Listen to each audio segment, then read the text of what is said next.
Gloire à Dieu. Amen. On est heureux d'être ensemble, on est content de vivre ces moments. On a eu l'occasion de se dire bonjour, de se saluer, de s'accueillir. Et c'est une très bonne chose. Amen. On va écouter Nicole, qui m'a demandé il y a de cela quelques jours de parler d'une expérience qu'elle a faite. Donc on va lui donner la parole. Merci. Bonjour à tous. Oui, je veux rendre gloire au Seigneur de ce qu'il a fait dans mon corps cette semaine. Et avant tout, je veux commencer par le commencement parce que j'ai eu beaucoup de problèmes dans mon intestin. En 2012, j'ai été opérée. On m'a enlevé 20 cm d'intestin avec une boule qui n'était pas belle et puis qui n'était pas cancéreuse. Alors, merci Seigneur. Alors, depuis, ça allait plus ou moins bien. Après le Covid, j'avais encore un peu de saignement et l'hôpital m'avait donné une ordonnance pour avec un médicament qui, jusqu'à maintenant, faisait effet. Et puis là, vendredi, samedi, dimanche, j'ai eu dans mes selles des hémorragies, mais vraiment très grandes. Et je savais qu'est-ce qui m'attendait, puisque j'avais déjà passé par là. Alors j'ai crié au Seigneur, j'ai dit non, non, non, plus de coloscopie, plus rien, je ne veux plus de tout ça.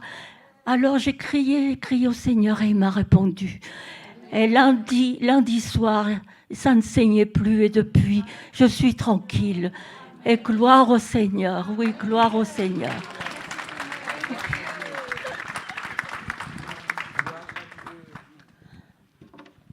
Content de vous retrouver encore ce matin pour louer, adorer notre Dieu, puisque c'est pour ça qu'on est venu ce matin. D'abord pour louer, adorer. D'abord pour dire merci, pour pouvoir le faire tous ensemble. Et pourquoi on est venu louer, adorer notre Dieu ? Parce qu'il est digne, parce qu'on l'aime, parce qu'il est vivant. Parce qu'on adore, on aime un Dieu qui est vivant. Ce n'est pas une statue qui ne nous répondra pas, ce n'est pas un objet, c'est un Dieu vivant. Et c'est ce qu'on veut chanter ce matin. Je sais qu'il m'a secouru parce que mon Rédempteur vit. Alors, on va le chanter de tout notre cœur.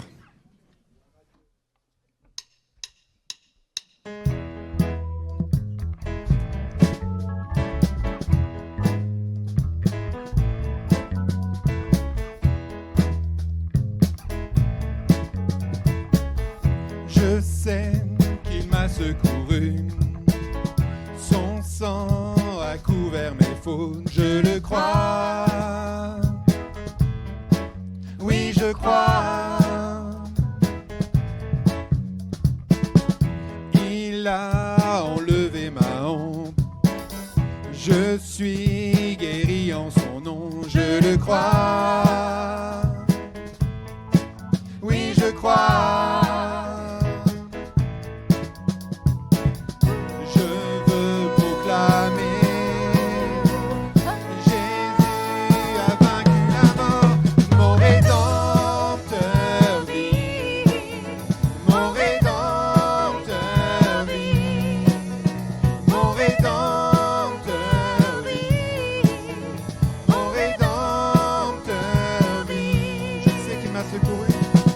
Je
Ce matin, j'avais sur le cœur de pouvoir chanter aussi le nom de notre Seigneur, parce qu'on a parfois un peu tendance à oublier de chanter le nom de Jésus. Le nom de Jésus, celui par lequel tout peut arriver, celui par lequel tout est arrivé. Et vraiment ce matin qu'on puisse déclarer le nom de Jésus. Le nom de Jésus dans ma vie, le nom de Jésus dans ta vie, le nom de Jésus sur ce peuple, sur cette église, pour que le Seigneur puisse vraiment faire quelque chose encore plus grand. Parce que nous on voit toujours petit, le Seigneur voit plus grand. Alors vraiment déclarons ce matin le nom de Jésus.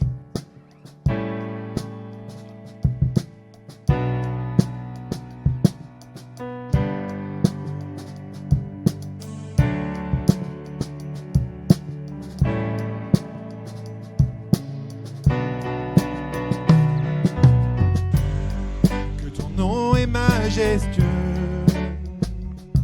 Seigneur, sur toute la terre. Ton nom est fort et puissant, ton nom est glorieux et grand. En lui nous sommes sauvés.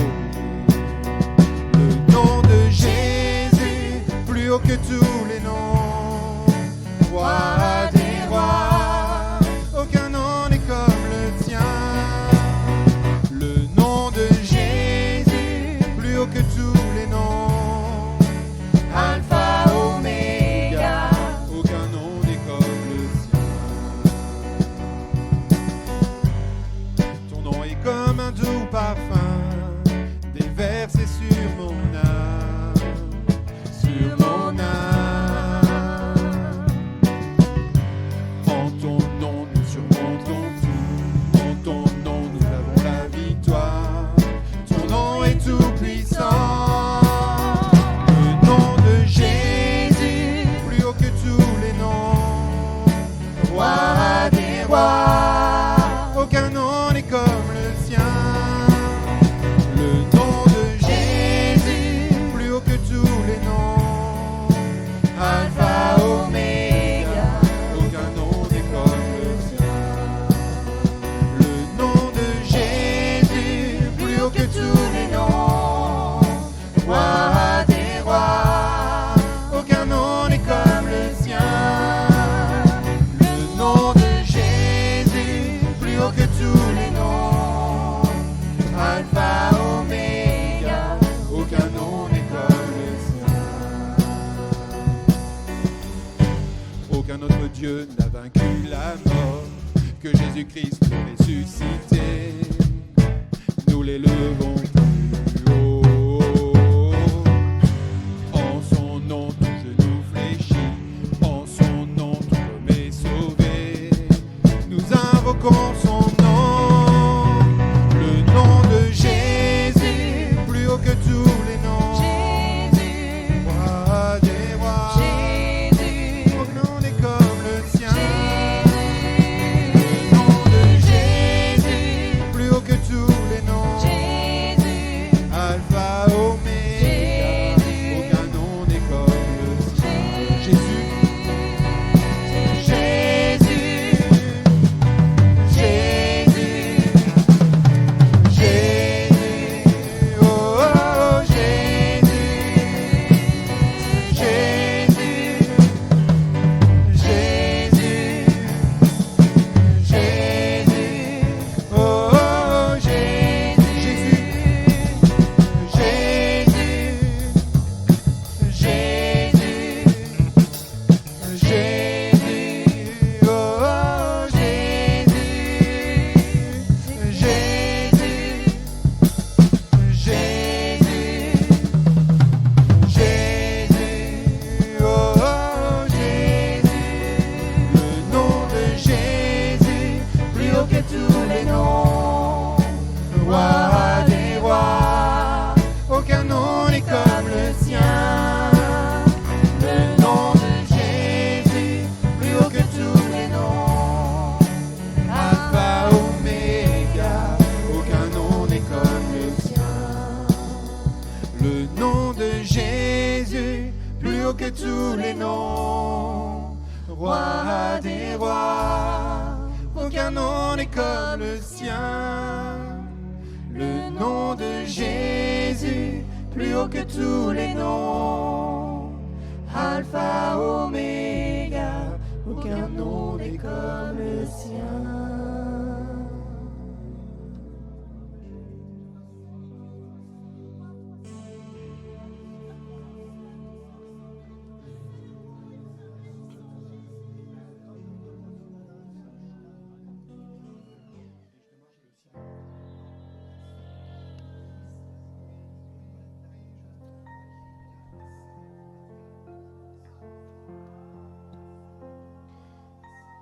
Oui, je te célèbre et je me prosterne.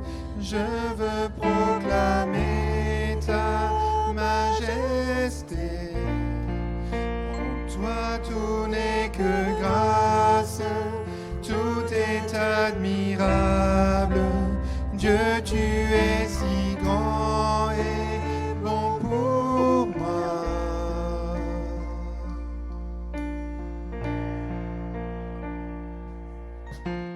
Toi la lumière qui a vu nos ténèbres, ouvre mes yeux, je veux voir.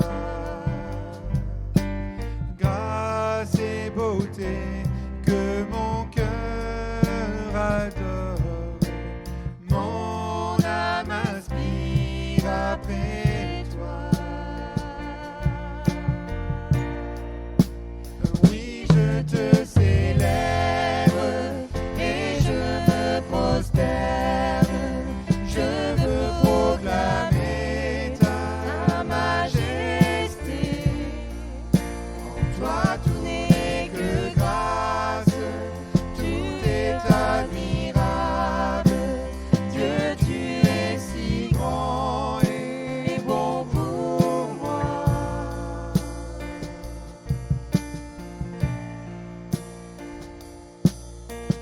Roi de tout temps, vers toi vont nos hommages. La gloire au plus haut des cieux.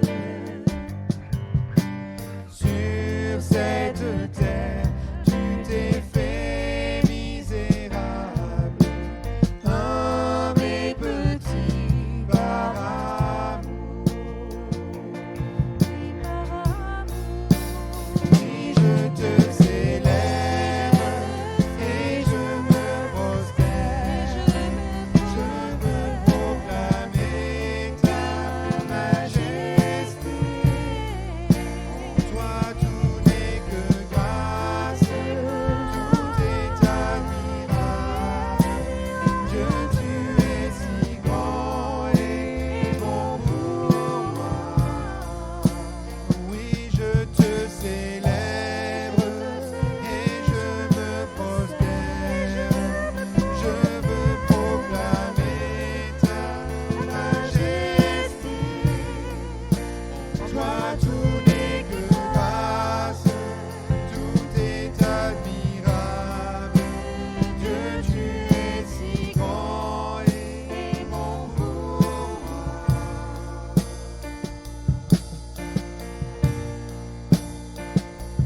Je ne saurai jamais le prix de tout ce que tu as subi.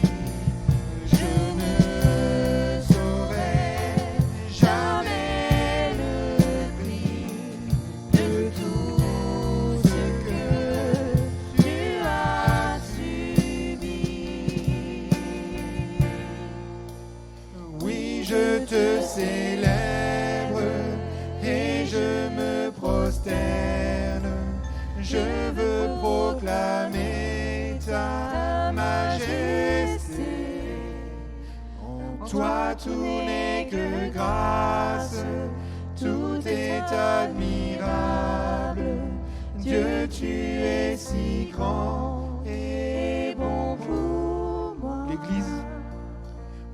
Oui, je te célèbre.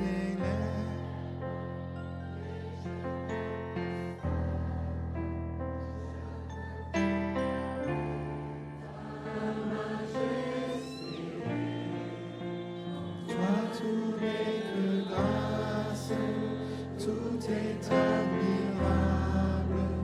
Dieu, tu es si grand et bon pour moi.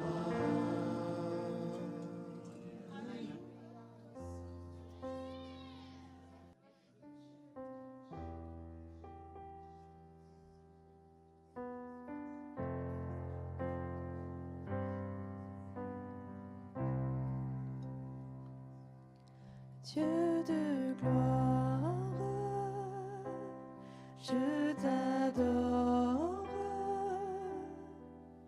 Ton nom s'élève en majesté de mes lèvres. Je célèbre ta victoire.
Dignes-tu, agneau de Dieu?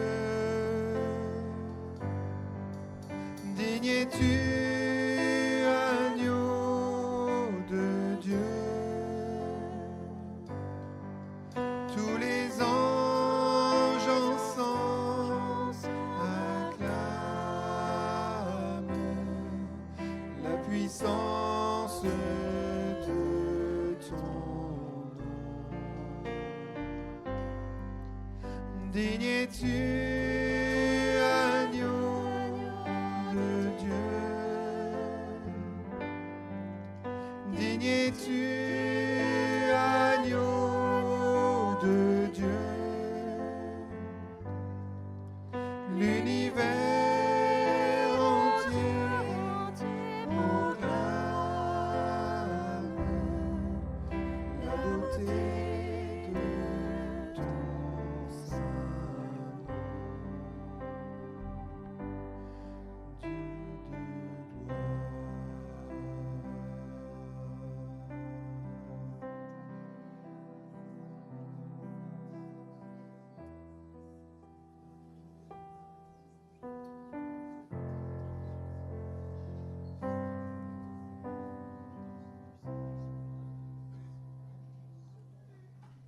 que nous avons cette attitude de recueillement, je voudrais inviter ceux qui ont été désignés à s'approcher pour distribuer la scène. Je vous rappelle les consignes de rester assis le temps de la distribution. Une fois que vous avez été servi, si vous voulez vous lever, pas de problème. Mais voilà, je pense qu'il est important de pouvoir aussi se remettre, profiter de cet instant particulier de recueillement. Pouvoir dire, voilà Seigneur, je me mets devant toi, Seigneur. Peut-être j'ai quelque chose qu'il faut que je te demande pardon, alors j'en profite, je veux le faire maintenant. Parce que j'ai peut-être quelque chose contre mon frère ou ma sœur et je ne veux pas prendre ce repas indignement, Seigneur. Je veux pouvoir le faire en étant agréé de toi, mon Seigneur.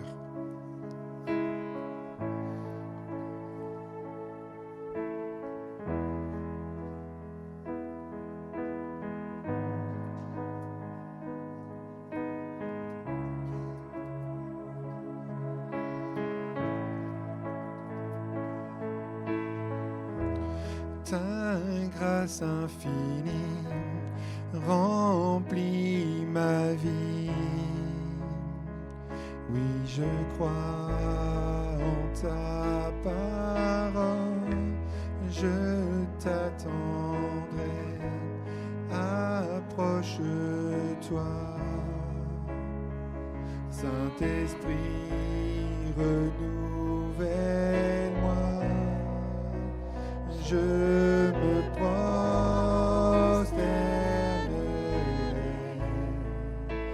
je me prosternerai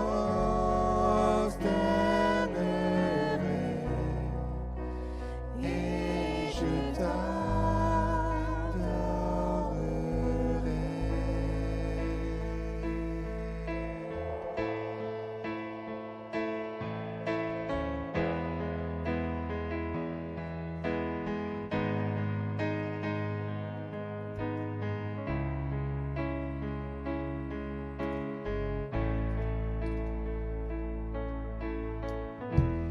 Ta présence en moi est ma lumière.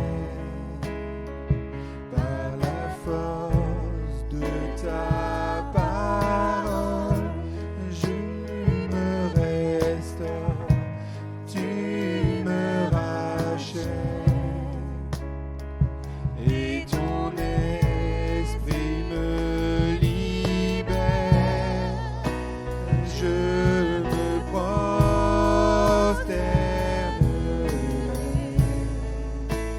je me prosternerai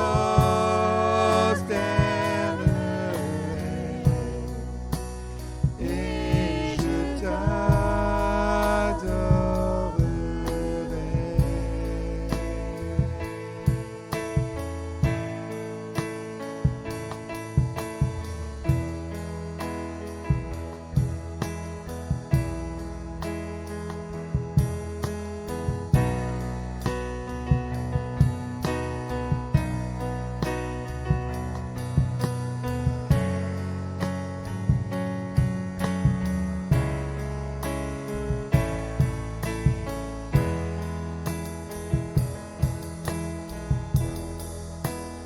Tu as choisi de tout donner en offrant ta vie sur cette croix.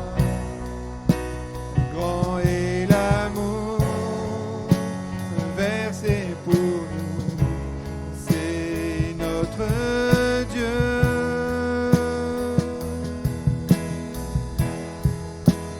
Ressuscité, haut élevé,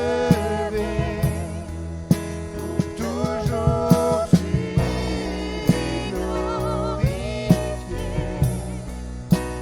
Roi serviteur, sauveur du monde, c'est notre Dieu.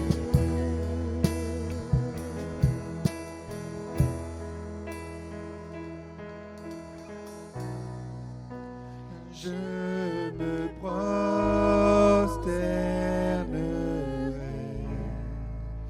je me prosternerai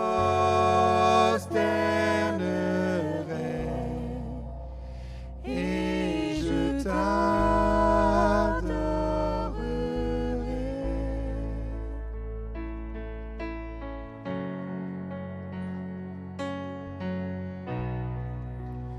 je me prosternerai,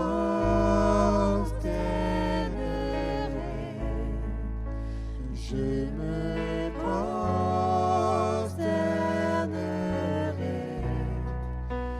et je t'adorerai.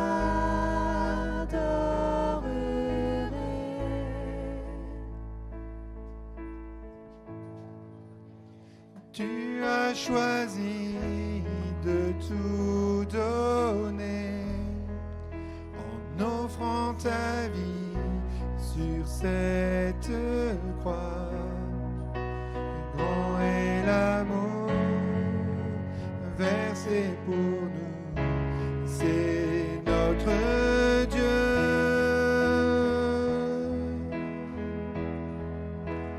Ressuscité, haut élevé, pour toujours tu es glorifié. Roi serviteur, sauveur du monde, c'est notre Dieu.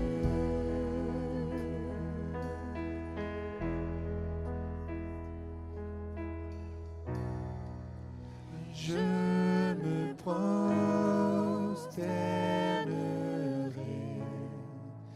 je me prosternerai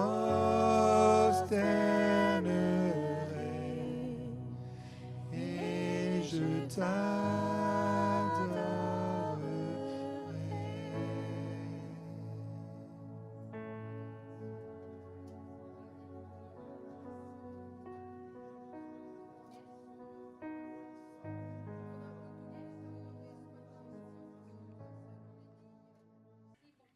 Amen, alléluia. Amen. On peut tous ensemble élever nos voix comme un seul homme pour dire merci au Seigneur. Alléluia. Oui, nous t'adorons, Seigneur, ensemble.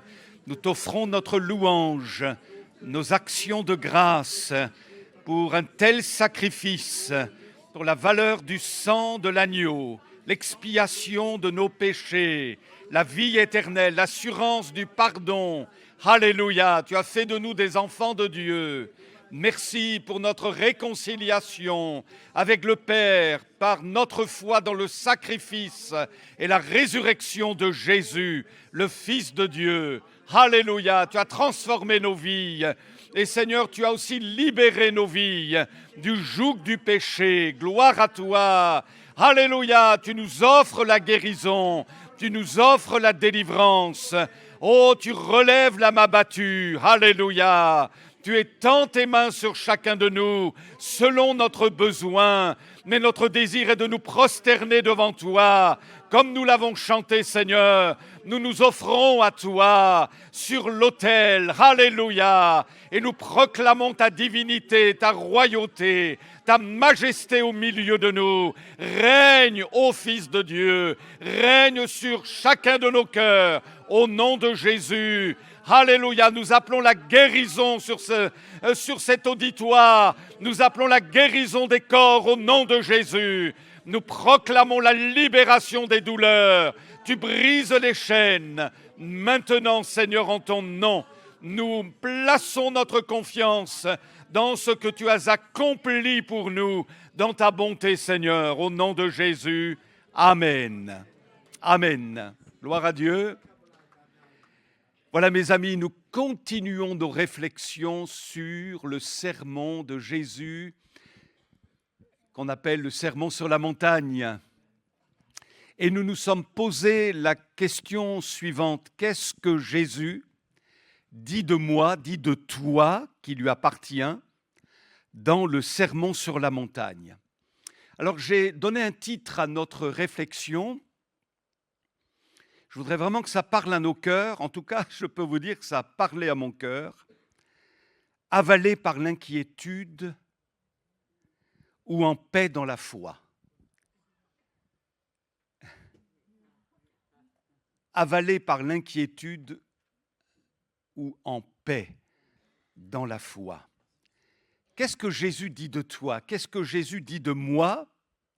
Alors que nous lui avons donné notre vie, eh bien, il dit que nous sommes des personnes qui avons déposé leur fardeau au Père.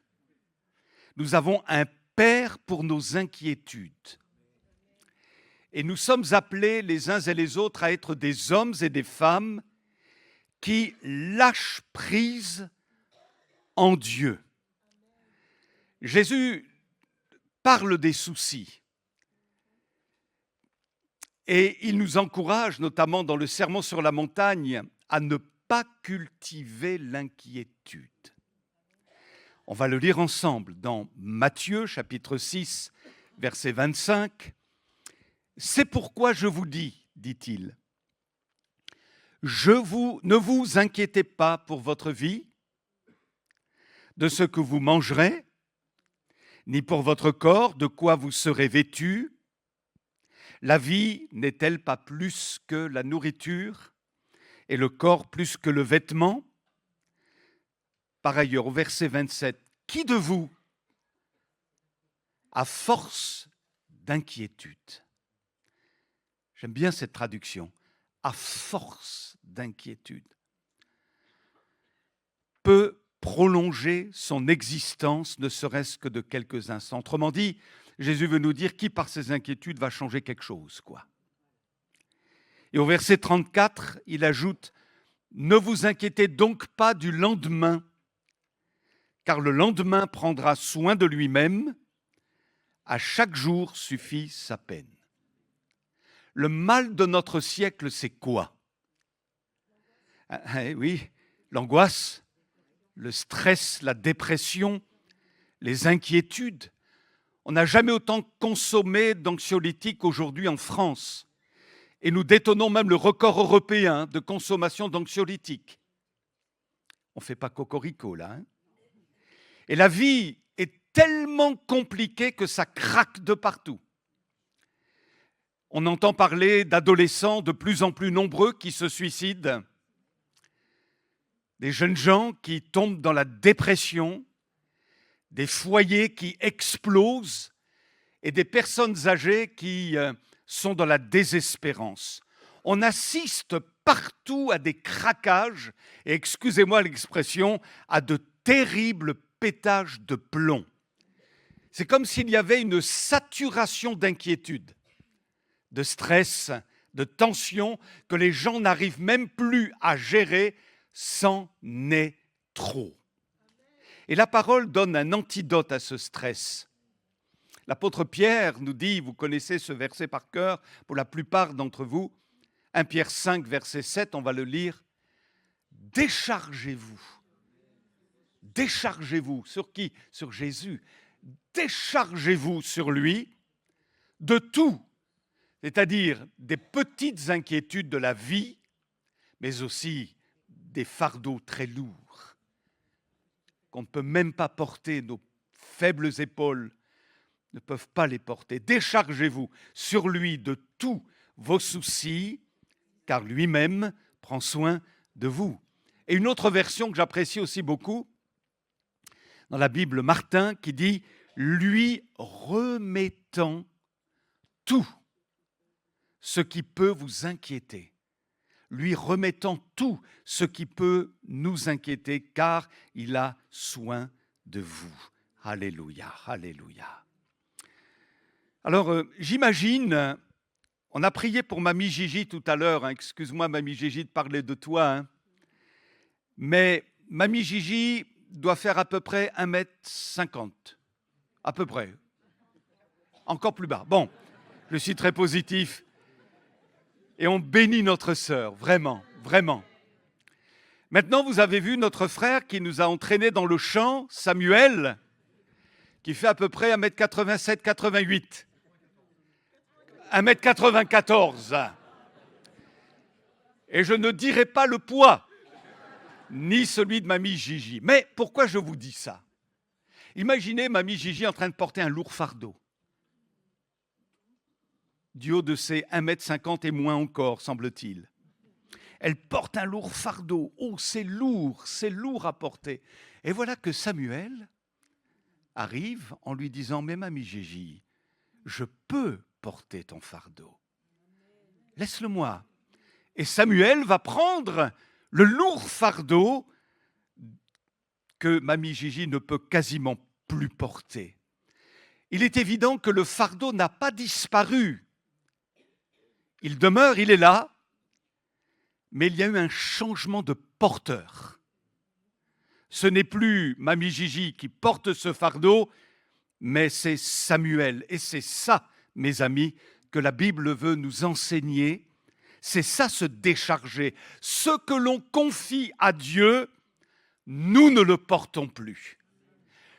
Le fardeau est là, le souci est là, la difficulté est toujours présente, elle n'a pas disparu.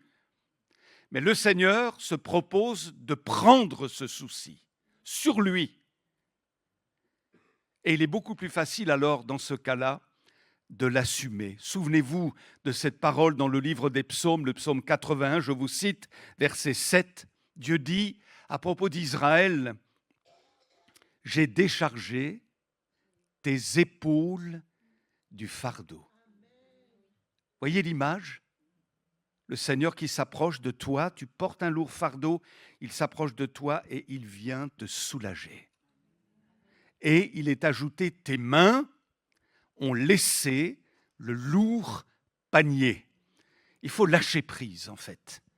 Ou je garde le lourd panier, ou je le lâche. Lâcher prise, c'est un passage de relais. Et je me réjouis vraiment parce que nous aimons la théologie, nous aimons la doctrine, nous aimons la parole de Dieu. Christ notre justification, Christ notre rédemption, Christ qui a expié nos péchés, Christ le ressuscité, la Trinité, gloire à Dieu, la divinité de Jésus. Et on pourra en ajouter d'autres, la sotériologie, l'ecclésiologie, etc., la pneumatologie. Mais voyez ce qui est extraordinaire, c'est que Jésus est en train de dire, moi je veux m'occuper de tes soucis. Et là, nous entrons sur le terrain pratique.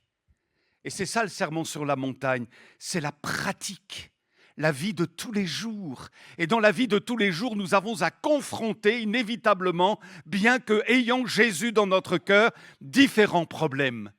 Et si nous n'en avions pas, nous serions alors au ciel. Mais il y a une manière de vivre nos soucis. Et je ne dis pas pour ma part que je suis parfait dans le domaine. Loin de là, j'ai besoin de la grâce de Dieu. Et en ayant médité ces choses, ça m'a fait du bien. Je me suis dit, c'est ça qu'il faut que tu vives. Et je voudrais que nous le vivions ensemble, que nous partagions cette vérité ensemble. Il nous promet de s'occuper de nos soucis. J'ai envie de dire, nos soucis, le souci. Pourquoi ? Parce qu'il sait que nos inquiétudes ont le pouvoir de quoi ? De nous réjouir, de nous faire danser, non, de saper notre morale. On peut être là ce matin, on a chanté, alléluia, on a pris la scène, gloire à Dieu, on a été heureux de venir, mais il y a un lourd fardeau dans ton cœur. Et ça sape ton moral. Les soucis peuvent empoisonner notre vie relationnelle. Nos soucis peuvent corroder notre foi, éteindre notre joie et décourager même notre vie de service. Vous savez quoi ? Être inquiet, c'est énergivore. Ça pompe de l'intérieur toute notre énergie, toutes nos ressources. David s'écrira alors qu'il était vraiment au bout du rouleau. Et c'est ça qui est formidable dans la Bible, c'est qu'il n'y a pas de cachotterie, il y a de la transparence. Et ça nous fait du bien, notamment de lire les psaumes, parce qu'on peut s'identifier à ces hommes de Dieu qui ont crié leur douleur, leur souffrance, qui ont exprimé leur questionnement. Et David va dire, mais jusque à quand ? Jusque à quand ? Ça devient vraiment insupportable. C'est ça que ça veut dire, derrière cette expression, jusque à quand aurais-je des soucis dans mon âme ? Quand est-ce que ça va finir? Parce que j'en peux plus. Je suis au bout du rouleau. J'ai un sentiment d'épuisement. Jusque à quand aurais-je des soucis dans mon âme? Et chaque jour, des chagrins dans mon cœur. Pourtant, David est le doux chantre, dit la Bible, devant l'Éternel. David est arrosé d'une huile fraîche, il la demande. David est un homme de foi, David a l'approbation de Dieu, sauf évidemment quand il a péché. David est l'homme selon le cœur de Dieu. Et pourtant là, il est au bout du rouleau, il vit l'épuisement. J'ai envie de dire avec un terme moderne, il est en burn-out. Tout roi qu'il est et tout homme d'onction qu'il est. Mais il y a des réalités dans la vie. Et nous sommes tous confrontés à des difficultés majeures pour beaucoup d'entre nous, des choses difficiles à vivre, à traverser, à porter, à supporter. C'est pas facile, mais ce qui fait la différence par rapport à ceux qui ne veulent pas mettre leur confiance en Dieu, c'est que nous avons choisi de déposer notre fardeau aux pieds du Maître. Même si nous passons par toutes les couleurs, même si parfois notre foi vacille et chancelante, nous disons toutefois, Seigneur, voici mon problème, voici mon fardeau, je m'en décharge. Savez-vous, bien-aimés, que nos soucis peuvent même nous empêcher d'écouter le Seigneur. Et peut-être qu'alors que je suis en train de vous parler ce matin, tu penses à tes problèmes. Souvenez-vous de Moïse qui était appelé à libérer Israël du joug égyptien. C'était sa mission, Dieu l'avait envoyé. Et l'Écriture dit dans le livre d'Exode au chapitre 6, Moïse parla aux enfants d'Israël. Il parle de quoi? Pas de la pluie et du beau temps, il parle de la part de Dieu. Il parle du projet de Dieu pour le peuple d'Israël, un projet de libération. Imaginez-vous, après ces centaines d'années d'esclavage, Moïse arrive comme le porteur de la parole de Dieu, comme un prophète. Il déclare la libération, mais il est ajouté dans le texte d'Exode 6, ils n'écoutèrent pas Moïse. Pourtant, le message est beau, plein d'espérance, enfin la délivrance. Mais ils n'écoutèrent pas Moïse et il est dit pourquoi? À cause de l'angoisse de leur esprit. À cause de l'angoisse de leur esprit. Souvenez-vous de la semence jetée dans les épines. Et cette semence est l'image de la parole, mais elle est étouffée à cause des soucis de ce monde, nous dit Jésus. À cause des soucis de ce monde. Quelqu'un a dit, l'inquiétude est à la joie ce que l'aspirateur est à la poussière. Alors c'est quoi notre défi de tous les jours? C'est pas gagner demain, c'est pas gagner après-demain. Il faut vraiment que Dieu nous aide, nous fasse grâce, et nous pouvons compter sur sa miséricorde, sa bonté. Mais notre plus grand défi, c'est quoi finalement? C'est de garder confiance. C'est un vrai défi. Oui ou non? Je me trompe? C'est un vrai défi de garder confiance. Alors, garder confiance quand tout va bien, il n'y a pas de problème. Hein? Je peux le faire. Ah, je suis capable de le faire. Mais garder confiance quand tu es secoué, criblé comme du froment, quand tu ne sais pas ce qui va advenir de demain, quel sera ton sort demain? Comment vas-tu t'en sortir alors que tu es peut-être dans une impasse, alors que tu ploies sous le joug de tes soucis, tu es ulcéré à l'intérieur de toi par rapport à tes enfants, par rapport à ton couple, par rapport à ta situation professionnelle, par rapport à ton état de santé. Tu es ulcéré, c'est la réalité. Oh Seigneur, fais-nous grâce. Oui, on a la foi dans le salut, on a la foi dans la résurrection, on sait que Jésus nous a préparé une place dans le ciel, mais quand tu passes par la tribulation, par l'épreuve, dans la pratique de la vie quotidienne, il faut aussi un autre type de foi, j'ai envie de dire. Non plus la foi qui s'est appropriée le salut et qui déclare que Jésus-Christ est le Seigneur, mais la foi qui fait confiance et qui t'installe dans la paix royale de Jésus, sachant que ton sort est sous le contrôle souverain, parfait de Jésus-Christ. C'est encore autre chose finalement, c'est une autre dimension qui n'ôte rien à la première, on est bien d'accord. Alors, notre défi est de garder confiance sans se sentir obligé de porter notre fardeau dont le Seigneur veut, lui, se charger. Je voudrais vous parler de 2 personnages bibliques qui m'ont interpellé parce que leur histoire a quelque chose à nous dire quand nous traversons les inquiétudes. Le premier personnage, c'est Naomi. Dans le livre de Ruth, Naomi. Nous avons tous, qui que nous soyons, responsables, pasteurs, frères et sœurs dans la foi, tous, même celui qui a le meilleur moral au milieu de nous, si je peux me parler ainsi. Voyez, même celui qui est bien bâti psychologiquement. Mais on a tous à lutter contre des pensées négatives. Tous, on est fait comme ça. Parfois, c'est une bagarre. Hein. Et si on ne veille pas face à des flots de négativité, eh bien, cette négativité va finir par faire son nid en nous. Cette négativité va s'installer allègrement dans nos pensées, dans nos raisonnements, dans notre cœur, au point même d'imprégner notre identité.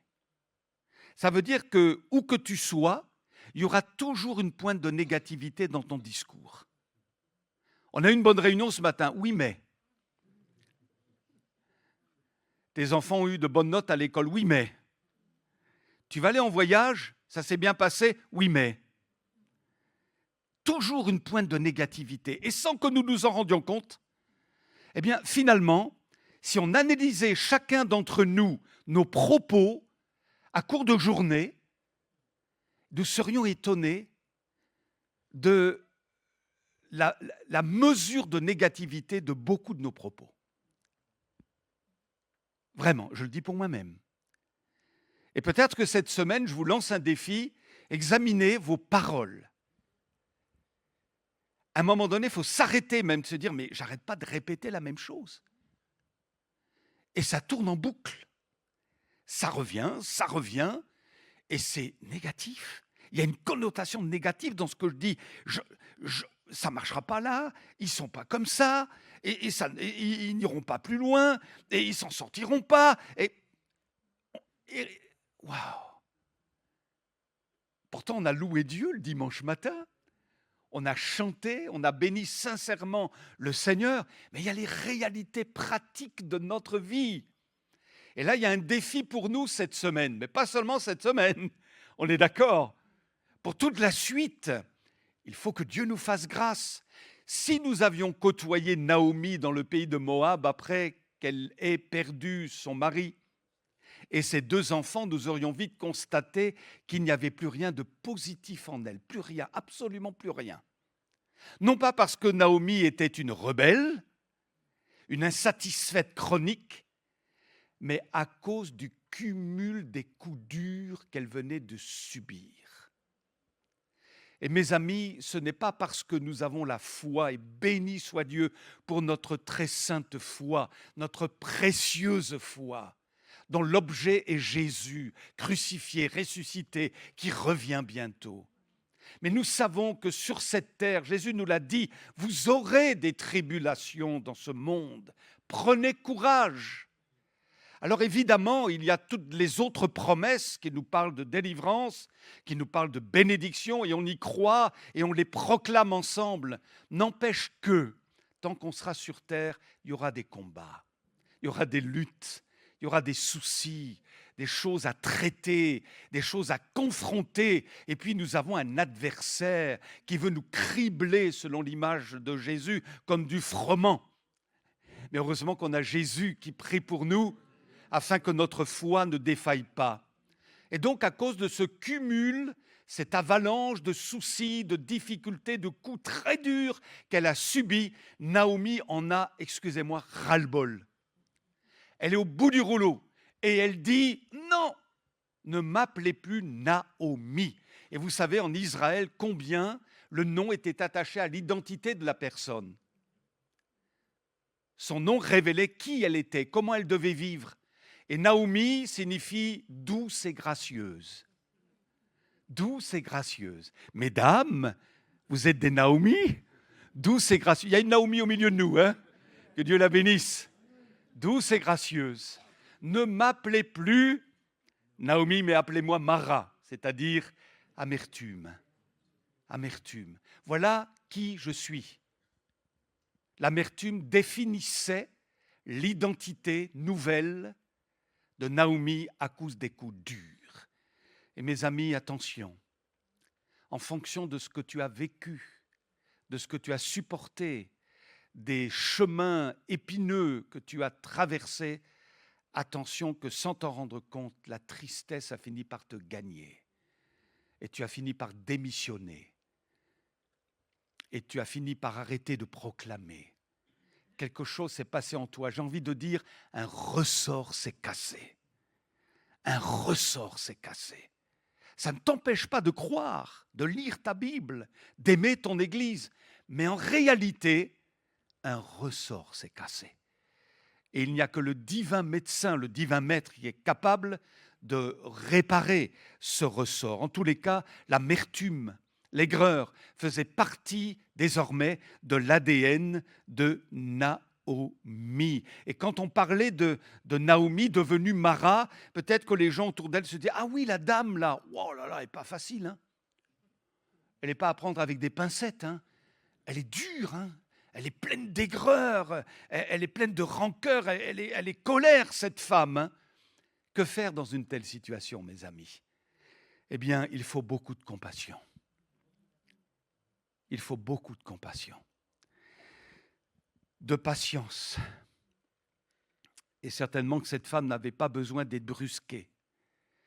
Et Dieu a eu cette compassion, j'en suis persuadé, évidemment, à son égard. Mais ce n'était pas dans son projet à Dieu de la laisser comme ça. Et voyez-vous, je crois que le problème, sans doute, et ça nous arrive à nous, de Naomi, c'est qu'elle est restée dans le chapitre 1 du livre de Ruth. Avec les déconvenus, les désenchantements, les désillusions, les pertes, alors que Dieu, lui, il est déjà au chapitre 4, pour ceux qui ont lu le livre de Ruth. Et au chapitre 4, elle est retournée en Israël. Et qu'est-ce qui se passe? Elle a sur ses genoux un bébé. Parce que sa tendre, chère et fidèle belle-fille, Ruth, a mis au monde un fils. Parce qu'elle s'était mariée avec un homme de bien, Boaz. Un miracle a eu lieu, un relèvement a eu lieu, alléluia. Dieu, lui, déjà dans le chapitre 4, alors que Naomi, elle reste rivée, me semble-t-il, au chapitre 1, sur ce qu'elle a supporté, subi, vécu, ses traumatismes. Et quand elle porte l'enfant sur ses genoux, les femmes qui l'entourent lui disent « Cet enfant restaurera ton âme et sera le soutien de ta vieillesse, car ta belle-fille qui t'aime l'a enfanté, elle qui vaut mieux pour toi que cette fils. » Naomi prit l'enfant, le mit sur son sein et elle fut sa garde. Et de cet enfant, eh bien, descendra un roi, David. Et bien plus tard, un autre roi, le roi des rois, Jésus. Voyez-vous, Naomi est passée à Mara, mais il y a eu la grâce de Dieu. Et de Mara, elle est revenue à Naomi. Madame Amertume, Madame Aigreur est redevenue la douce et la gracieuse.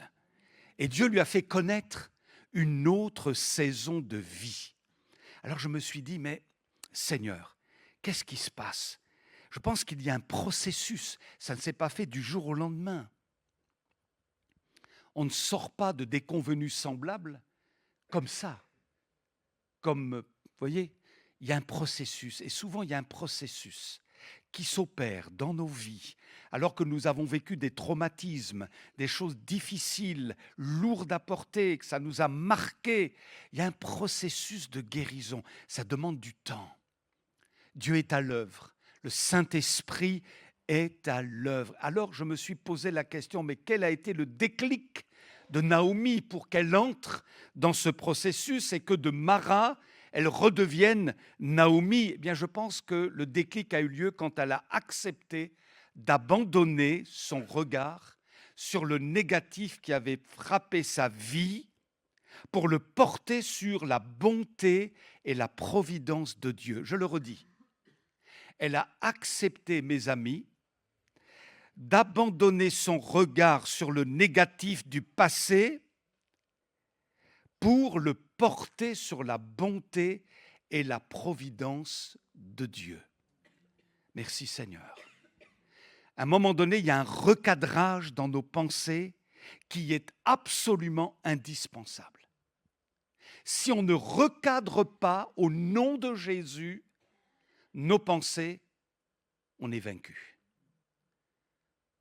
On est toujours sauvé, il n'y a aucun problème, on est toujours enfant de Dieu, on a toujours les mêmes responsabilités dans l'Église, on est toujours un disciple de Jésus, mais on va rester avec notre problème intérieur et ça va nous miner, continuer de nous détruire intérieurement et de nous vider de toutes nos ressources et de toute notre joie en Christ, à moins que nous portions notre regard sur autre chose que sur ce qui ne va pas, et notamment la négativité qui nous environne, et qu'on porte alors notre regard sur ce que Dieu va faire. Tu commences, mon ami, à sortir de ta prison de négativité quand tu commences à dire « c'est dur, waouh, c'est dur, mais je sais que Dieu a un plan pour moi. » C'est pas facile, je suis criblé comme du froment, secoué de toutes parts. Je suis comme dans une impasse, mais je vois les petits nuages. J'entre dans le processus de Dieu. C'est tout petit, c'est à peine perceptible, mais j'ai mon regard sur le petit nuage qui annonce la pluie. C'est pas simple en ce moment, c'est compliqué, c'est dur dans mon âme, mais je sais que Dieu ne va pas m'abandonner. Ce qui veut dire en clair, et croyez que je veux l'appliquer à ma propre vie, il nous faut porter un coup mortel. Écoutez bien. Vous me suivez, ça va? Vous êtes avec moi? Écoutez bien. Il nous faut porter un coup mortel à cette habitude de parler systématiquement de manière négative. Si tu retiens qu'une seule chose ce matin, retiens ça. Il faut porter un coup mortel à cette habitude de parler négativement systématiquement. Tu commences à répéter les choses négatives, stop, aide-moi Seigneur. Ça y est, ça revient, c'est comme un moulin, ça revient, waouh, c'est répétitif. Stop! Ça ne change rien. Ça me détruit et ça crée une atmosphère lourde autour de moi, dans mon propre cœur. Ça plombe toute chose, ça suffit. Et alors, on veut déclarer régulièrement, prononcer régulièrement que Dieu est aux commandes et qu'il agira selon sa promesse. Et ça porte un nom. C'est le renouvellement de notre intelligence. L'apôtre Paul dit dans Romains 12, et je vous lis dans la transcription, la parole vivante, « Laissez-vous entièrement transformer par le renouvellement de votre mentalité. » C'est un processus. C'est un processus. Adoptez une attitude intérieure différente. Donnez à vos pensées une nouvelle orientation afin de pouvoir discerner ce que Dieu veut de vous. Ainsi, vous serez capable de reconnaître ce qui est bon à ses yeux, ce qui lui plaît et qui vous conduit à une réelle maturité. Romains, chapitre 12, vous le relirez chez vous au verset 2. Quelqu'un a dit, on va le lire ensemble. On va lire ça. Je vous laisse le lire.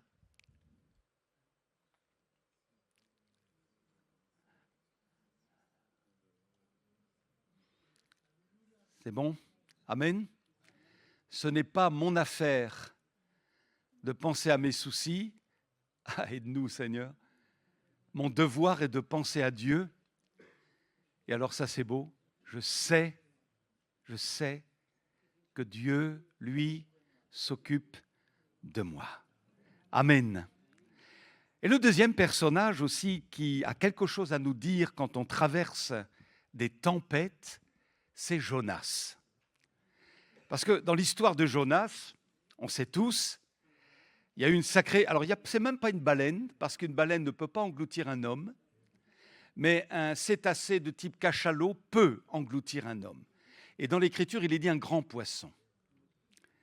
Effectivement, un cachalot peut engloutir un homme, pas une baleine. C'est bon? En tout cas, il y a une histoire de tempête dans l'affaire de Jonas, et une violente tempête. Et vous savez, quand il y a des tempêtes dans nos vies, ça génère des soucis. Quand vous êtes sur un bateau, par beau temps, il n'y a pas de problème. On est d'accord, même si on n'est pas un marin aguerri, il n'y a aucun souci. Là où ça se complique, c'est quand le vent se lève, quand le bateau commence à tanguer, à tel point que vous avez l'impression que tout va être renversé. Et ça génère des soucis. Et donc, quand cette tempête s'est abattue dans la région où naviguait Jonas, eh bien, il a été perdu, quoi. Complètement déboussolé.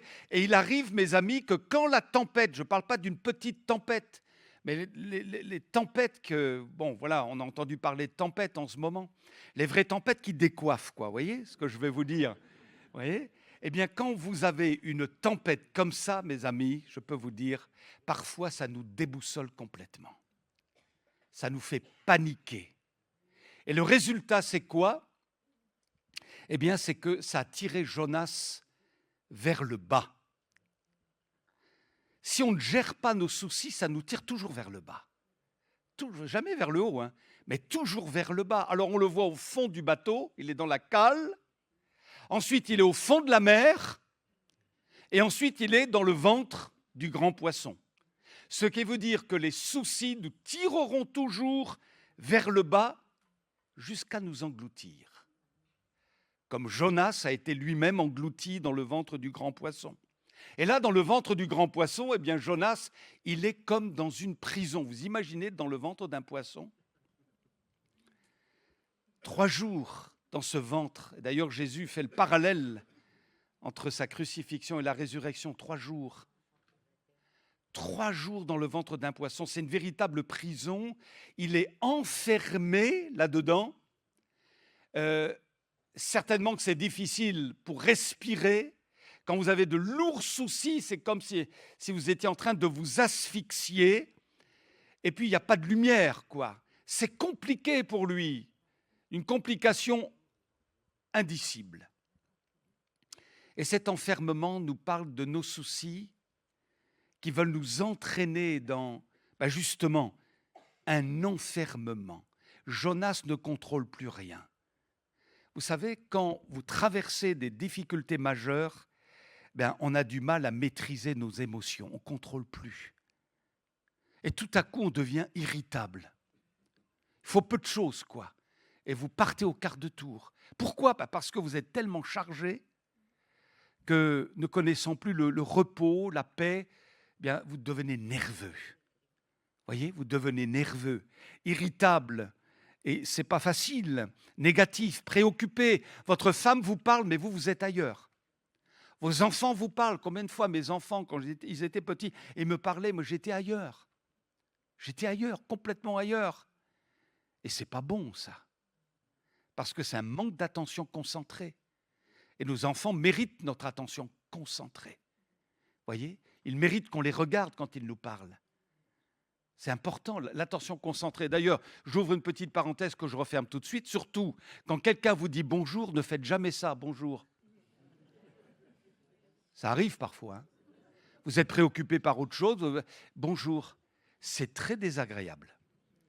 Parce que c'est un manque d'attention concentrée. Si quelqu'un vous dit bonjour, vous le regardez dans les yeux. Bonjour. Mais jamais bonjour comme ça. Ça veut dire... Vous Vous comprenez? Alors, j'ai peut-être fait ça aussi, hein. Pardonnez-moi si voilà, mais faisons attention à ça. L'attention concentrée, c'est important, mais quand vous êtes chargé, quand vous êtes préoccupé, vous perdez votre attention concentrée. Votre épouse en souffre, votre mari, vos amis, vos membres de famille, vos proches en souffrent. T'es pas là, quoi. T'es pas là. T'es ailleurs, tellement tu es chargé. Alors on a vraiment le sentiment que tout laissait à penser que c'en était fini de Jonas. Et parfois nous en arrivons à dire, mais je m'en sortirai jamais de cette impasse. C'est insoluble. Et tout le conduit, vous savez quoi? À crier à Dieu. Amen. Où nos soucis nous écrasent notre foi, où nos soucis deviennent le tremplin pour qu'on s'accroche à Dieu. Et quand on lit le livre de Jonas, on voit que Jonas, il prie dans le ventre du poisson. Ça devient comme un sanctuaire. Il transforme les choses, il crie à Dieu. Et Dieu entend particulièrement la prière qui vient de la profondeur de la détresse. Dans leur détresse, dit la Bible, ils crièrent à l'Éternel et l'Éternel les délivra de leurs angoisses. C'est un refrain qui revient dans le psaume 107 à 4 reprises. Dans leur détresse, ils crièrent à l'Éternel et l'Éternel les délivra de leurs angoisses. Et vous savez quoi? Alors que Jonas a crié à Dieu dans une telle situation, il y a eu une action souveraine de la part de Dieu. Il a commandé, ordonné au monstre de lâcher Jonas. Et vous savez, j'ai envie de vous dire, quand nous sommes découragés, quand nous sommes éprouvés, quand nous sommes au bout du rouleau, il faut s'attendre au miracle de Dieu. Jonas s'est attendu à l'impossible. Comment sortir du ventre d'un poisson comme ça? Mais comment? À moins que Dieu n'intervienne. Dans son souci, criant à Dieu, il a cru certainement que le miracle était possible. Mes amis, alors que nous sommes au bout, parfois, il faut toujours croire que le miracle est possible. Et je veux le déclarer ce matin avec vous. Il aura lieu, alléluia, parce que Dieu est bon pour chacun de nous. Gloire à Dieu. Il a la capacité d'ordonner au monstre qui nous a engloutis, lâche-le. Lâche-le maintenant. Il y a peut-être un monstre qui t'a englouti et tu n'en peux plus. Mais Dieu va dire, au temps marqué par lui, lâche-le. Au nom de Jésus, nous le déclarons. Et vous savez quoi? Eh bien, Jonas n'est pas seulement sorti du poisson, et Dieu ne s'est pas contenté que Jonas sorte du monstre, mais Dieu a voulu qu'il reprenne le chemin de son appel. Et peut-être que tu es sorti de ton appel à cause de ta négativité, de tes soucis. Tu as fini par te recroqueviller sur toi-même, te replier sur toi-même. Et Dieu ordonne alors au monstre de te relâcher. Et là, qu'est-ce que tu vas faire? Tu vas reprendre le chemin de ta destinée. Gloire à Dieu. Et tu vas accomplir la mission que Dieu t'a réservée. Jonas ne savait pas combien de jours il allait rester dans le ventre du poisson. Nous, on sait que ça a duré 3 jours. On ne sait pas combien de temps nos soucis vont durer. Combien de temps on va rester dans cette situation. Ça, on ne le sait pas. Mais Dieu le sait. Et c'est ça, finalement, notre confiance, notre force à nous. Alors, je conclus. Avalé par l'inquiétude ou en paix dans la foi. Il y a un enjeu. Et j'ose dire que Satan a quelque chose à faire dans cette histoire-là aussi. Parce qu'il est à l'affût. Bien que nous ayons la foi, il est à l'affût. Qu'est-ce qu'il veut, lui? Qu'est-ce qu'il veut? Qu'on ploie sous nos fardeaux. Qu'on soit au bout du rouleau. C'est ça qu'il veut. Il est à l'affût. Et il nous crible comme du froment. Il veut vraiment nous faire du mal. Il veut vraiment nous enliser dans la négativité, la dépréciation de nous-mêmes et que ceci et que cela. Enfin bref.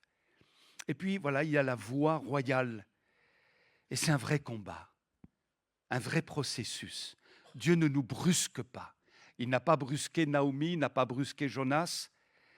Il a fait grâce et le Seigneur veut nous faire grâce à chacun d'entre nous. Seigneur, j'ai prêché devant mon épouse là. Waouh! Ce qui veut dire en clair que cette semaine, mais pas seulement cette semaine, il va falloir que je mette à mort mes propos négatifs. Hein. C'est clair. Donc, si c'est vrai pour moi, c'est vrai pour vous. On est d'accord? Il ne faut pas que ça entre dans une oreille, que ça sorte par l'autre. La parole est envoyée pour quoi? Pour nous guérir. Il envoya sa parole et il les guérit. Ou on veut que ça change, ou on ne veut pas que ça change. Si on veut que ça change, on prend acte et on dit « Ok Seigneur, on va mettre ça en pratique dans notre manière de parler. On va mettre ça en pratique. » C'est vrai, les difficultés sont là, comme je l'ai dit tout à l'heure. Pour le fardeau que portait mamie Gigi, il n'a pas disparu. Il a changé de porteur, c'est tout. Et nous, c'est la même chose. Le porteur, c'est Jésus. Donc, on va prendre du recul. Seigneur, toi, tu t'en charges. OK, maintenant, pour moi, c'est OK, tu t'en charges. On va gérer les choses.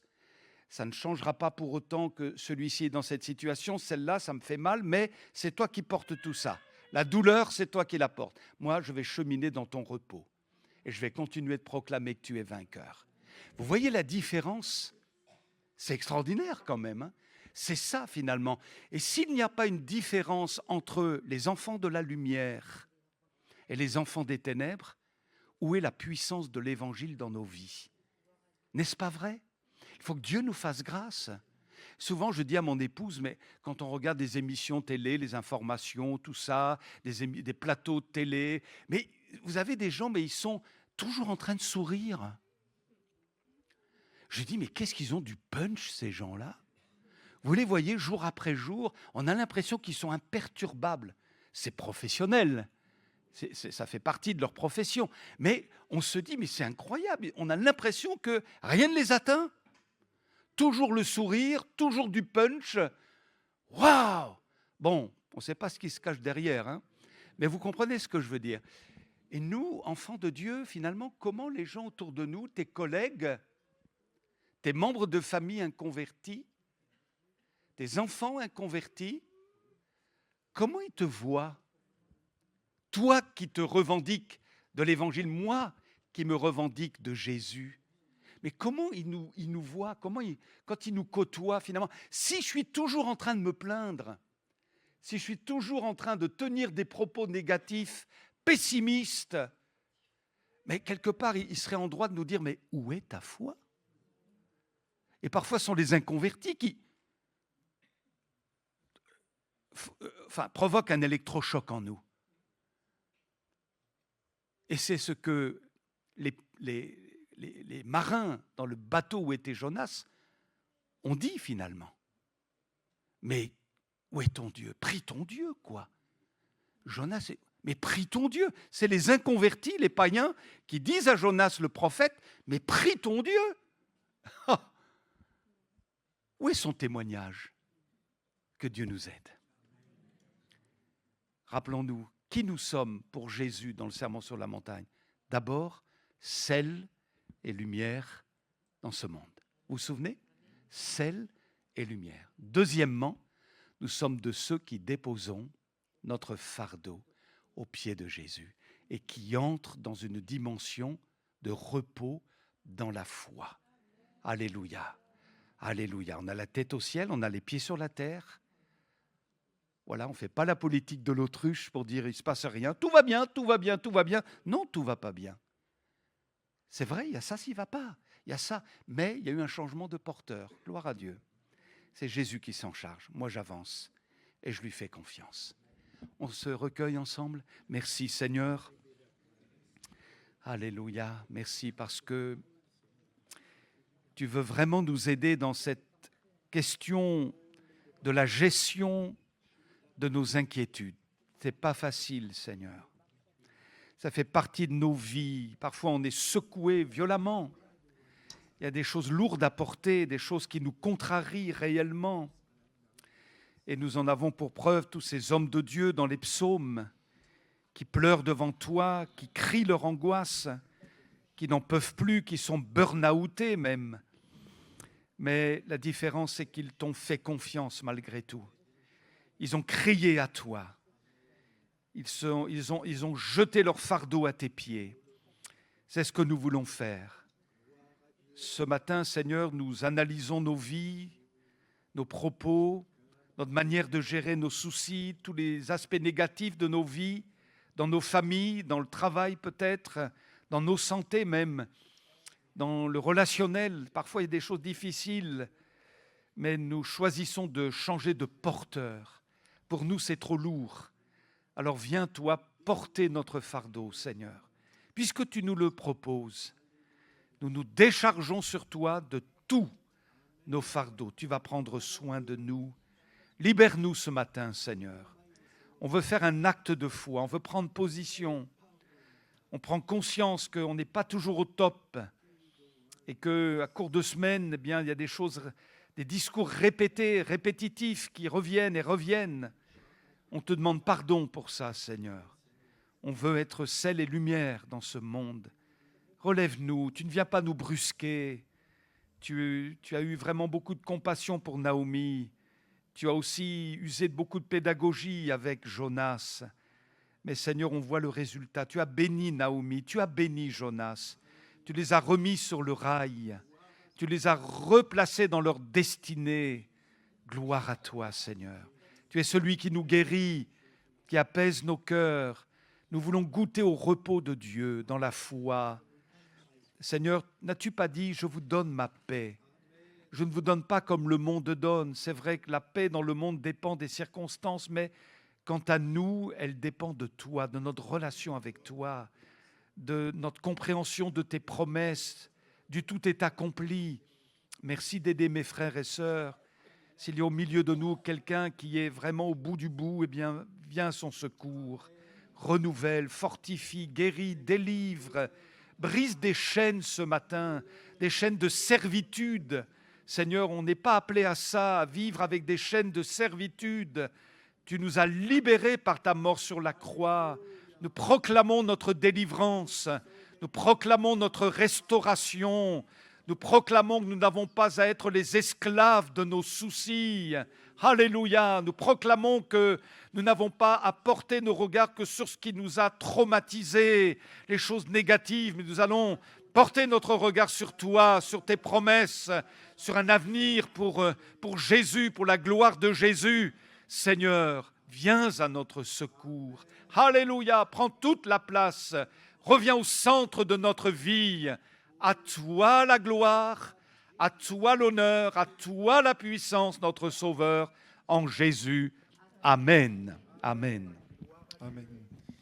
Et avant qu'on prenne les annonces, je voudrais qu'on prenne un dernier chant qui nous dit « La joie est dans mon cœur ».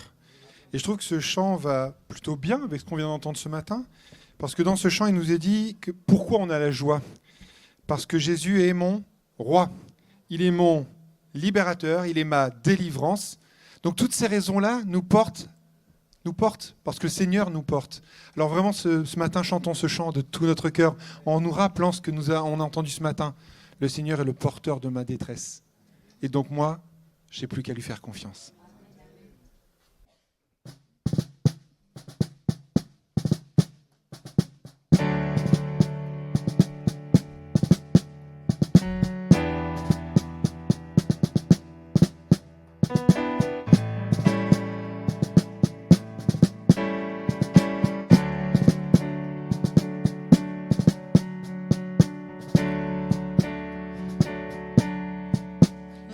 Est dans mon cœur car Jésus est mon roi, il est ma délivrance et mon libérateur, il est le tout-puissant, il marche devant moi et la joie est dans mon cœur, la joie est dans mon cœur car Jésus est mon roi, il est ma délivrance et mon libérateur, il est le tout-puissant, il marche devant moi et la joie est dans mon cœur. Une dernière fois.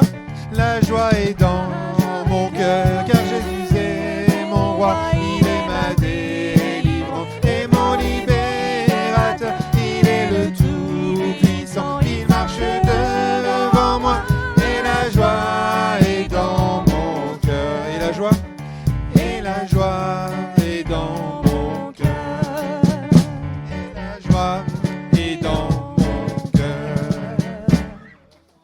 Amen. Gloire à Dieu, un grand merci à nos bien-aimés qui nous ont entraînés dans les chants. Soyez bénis. Amen. Alors, quelques annonces. Bienvenue à chacun d'entre vous. Si vous venez pour la première fois, soyez bénis. Sentez-vous bien au milieu de nous. Alors, un passage de Romains 15, verset 13, que Dieu, qui est l'auteur de l'espérance, vous comble de toute joie et de sa paix par votre confiance en lui. Ainsi, votre cœur débordera d'espérance par la puissance du Saint-Esprit. Amen. Amen. Il y a eu la rencontre des ados hier, donc sur Caen. Alors, c'était 22, je crois, 22 ados qui ont été présents. Et ils ont été bénis par la grâce de Dieu. Amen. On se réjouit de cela. Alors, nos rendez-vous de la semaine, donc habituels, le mardi, la prière, le Zoom. Jeudi, la banque alimentaire pour ceux qui sont concernés, dès 14h. Et on poursuit donc l'étude des psaumes à 15h. Et n'oubliez pas la soirée Pray Home. Je ne fais pas de sondage, mais je compte sur vous pour que vous mettez à part un petit moment de prière en faveur des besoins de l'Église. Vendredi, 12h15, puisque c'est le premier vendredi du mois, prière pour les familles dans la salle polyvalente, au fond du parking. Et à 19h, nous faisons ce mois-ci une intensive concernant les temps de la fin. Donc, tous les vendredis, pendant 4 vendredis, on va s'y coller ensemble. Et je vous proposerai pour ce vendredi 3 signes prophétiques en lien avec Israël qui annoncent le retour de Jésus. Et vous allez voir qu'il y a des choses qui ne sont pas loin d'arriver. Voilà, mais je ne vous en dis pas plus. Venez, venez, venez. Samedi à 14h30, eh bien, il y aura Cité Libre. On va prier aussi pour ça. N'oubliez pas d'apporter cette activité au Seigneur par la prière. Et à 17h, il y aura une réunion de jeunesse avec Samuel Dill qui apportera la parole de Dieu. Et dimanche à 10h, eh bien, on continue nos réflexions. Que dit Jésus de moi qui lui appartient dans le Sermon sur la montagne? On verra le prochain sujet dimanche prochain.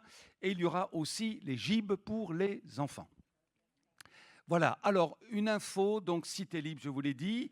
Le samedi prochain, des flyers sont à votre disposition. Prions pour cette activité. Alors, Patricia, quelques mots concernant le rassemblement de femmes le 7 mars prochain. Voilà, ben oui. Donc je vous le rappelle.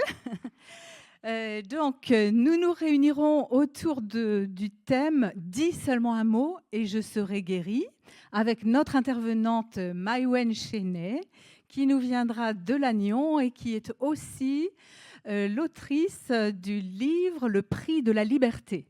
Donc, elle vous expliquera justement comment, à l'heure des grandes décisions, à un carrefour de sa vie, dans un pays qui n'était pas le sien, aux prises avec un sentiment amoureux. Voilà, elle s'est laissée piéger par ses émotions et s'est engouffrée dans une voie qui n'était vraiment pas du tout faite pour elle. Donc, justement, vu la thématique, nous laissons accès à cet événement aux jeunes filles à partir de 18 ans, pour le moment. On verra peut-être si le seuil peut encore être abaissé, mais voilà, c'est cet âge-là qui a été défini. Donc, eh bien, plein de choses à voir ensemble. Elle va nous narrer son histoire le matin. Et puis, l'après-midi, nous aurons aussi des petits carrefours, des temps de réflexion personnelle, à savoir, oui, par exemple, quel est le lien entre notre état émotionnel et notre maturité spirituelle et comment gérer tout ça. Des temps de louange, des temps de prière les unes pour les autres aussi, justement pour la guérison physique, morale et spirituelle. Donc, une journée bien remplie. Alors, si vous ne savez pas comment vous inscrire ou si vous n'avez pas reçu le lien, si nous ne sommes pas en possession de votre adresse mail, vous pouvez vous tourner vers Mélissa. Tu peux te lever là, présente dans l'auditoire, et qui nous a créé le lien. Donc, elle vous expliquera tout ce qu'il faut faire. D'accord ?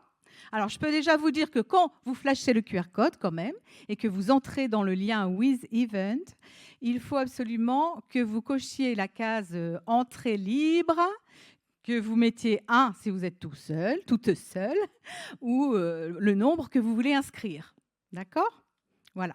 Il y aura aussi, au départ de ce lieu, alors l'heure sera définie ultérieurement, un covoiturage d'organiser si vous voulez être véhiculé. Donc, vous pouvez vous tourner vers Nathalie Maisonneuve.